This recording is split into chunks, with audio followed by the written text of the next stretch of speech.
Chers amis, bonjour. Nous sommes le dimanche 20 novembre 2022. Il est 8h30. Quelques news de l'Arménie, de l'Artsakh et de la diaspora arménienne.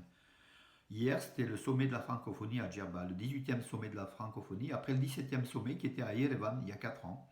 Donc le flambeau a été transmis de l'Arménie vers la Tunisie pour une présidence de 2 ans. L'Arménie a occupé la présidence pendant 4 ans du fait du Covid, mais là, ce sont des présidences tournantes de 2 ans. Voilà. Nicole Pachinian qui était présent, bien sûr beaucoup de chefs d'État, donc Emmanuel Macron, le président français, également le Premier ministre canadien Trudeau, Justin Trudeau, Charles Michel, le président du Conseil de l'Europe, beaucoup de personnalités, aussi de responsables.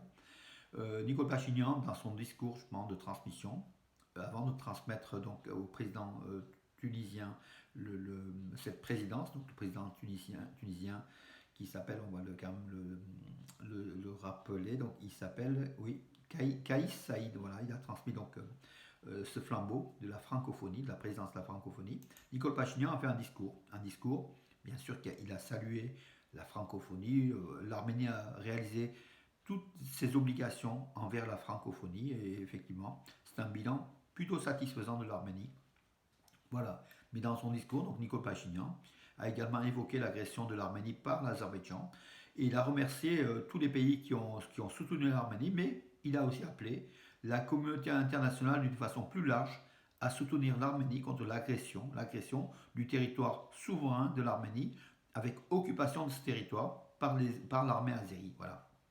C'était un discours quand même politique qui était marquant face à ces chefs d'État qui ont entendu donc le message de l'Arménie de Nicole Pachinian. Nicole Pachinian qui a rencontré le président du Conseil de l'Europe Charles Michel après la rencontre quadripartite donc entre Charles Michel, Aliyev, Pachinian et Macron il y a quelques semaines de cela à Prague. Donc Nicole Pachinian a fait le point de la situation donc, entre l'Arménie et l'Azerbaïdjan, surtout la frontière. Voilà, et puis les relations entre l'Arménie et l'Europe. Beaucoup de choses ont été discutées. Nicole Pachinian a rencontré bien sûr aussi donc, Justin Trudeau du Canada. L'entente est cordiale entre le Canada et l'Arménie en fait au niveau diplomatique. Également Emmanuel Macron, donc Emmanuel Macron, un discours, enfin une rencontre non officielle en fait entre les deux hommes, entre Pachinian et Macron. Bien sûr, la situation donc, en Arménie, la situation à la frontière arméno-azérie. Un certain nombre de choses ont été discutées entre le président français et le Premier ministre arménien. Et l'entente est une nouvelle fois cordiale.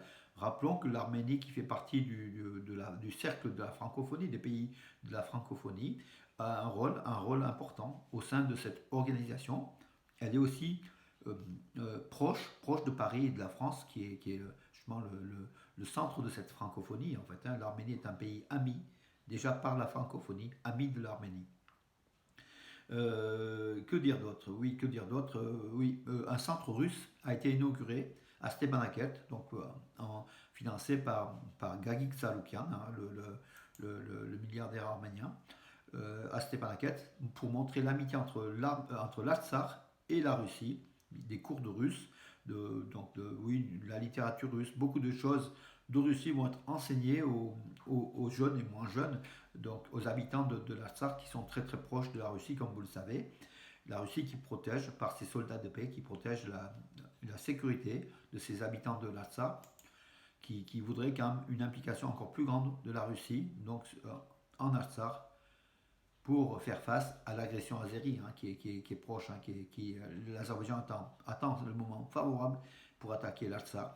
Heureusement qu'il y a quand même des soldats de paix russes, même s'ils ne remplissent pas complètement leur rôle, puisqu'on a vu, il y a quand même des accrochages qui se déroulent, malgré les rapports des forces russes qui affirment que tout va bien, mais en tout cas, il y a des accrochages, pas plus tard qu'hier.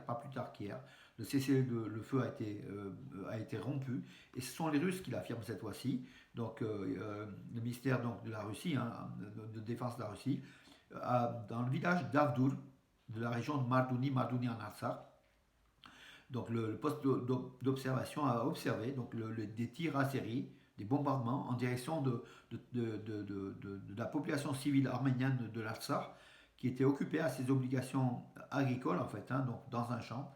Il y a eu fort heureusement ni blessés ni victimes, mais bon, l'intention y était. Une nouvelle fois, l'Azerbaïdjan a démontré que c'était un pays agresseur tant en Artsakh qu'en Arménie.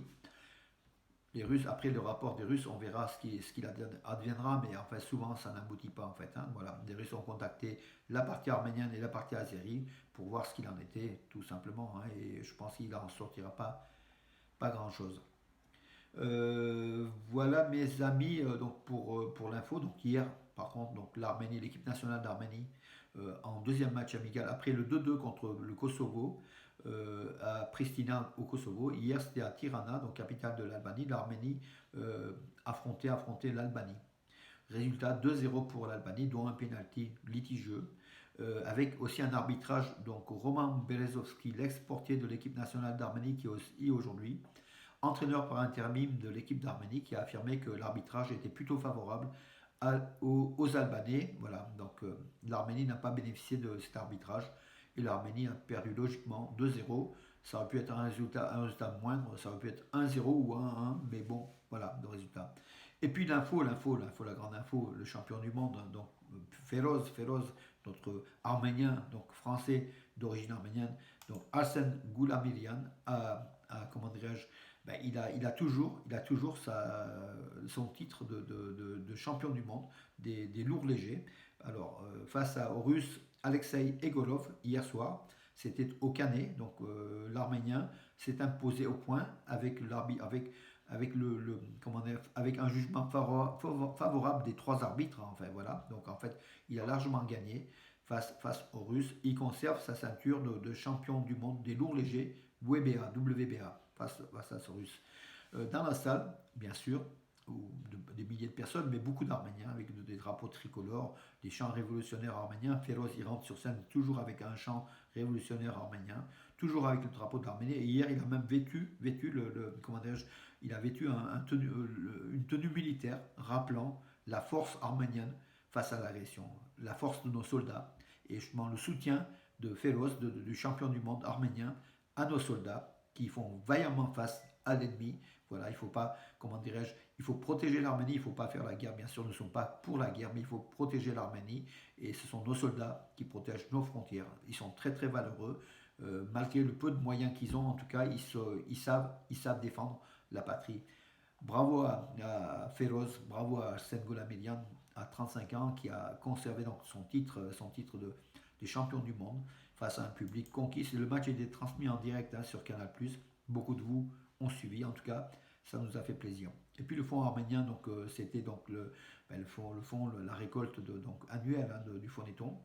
Les résultats sont a priori très très bons. Voilà, mes amis, continuez à donner, continuez à soutenir l'Arménie, puisqu'en fait beaucoup de cet argent-là va aller vers des villages frontaliers de la région de Sunik, de la région de Keralkonik, qui vont face aux tirs ennemis. Hein, voilà.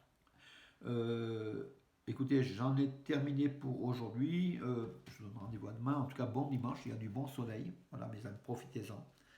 Pensons à l'Arménie, à l'Artsakh et au peuple arménien qui souffre au Sud-Caucase. Mais nous sommes derrière ce peuple, mes amis. Nous serons toujours derrière ce peuple. Bravo à vous tous. Et puis, à demain.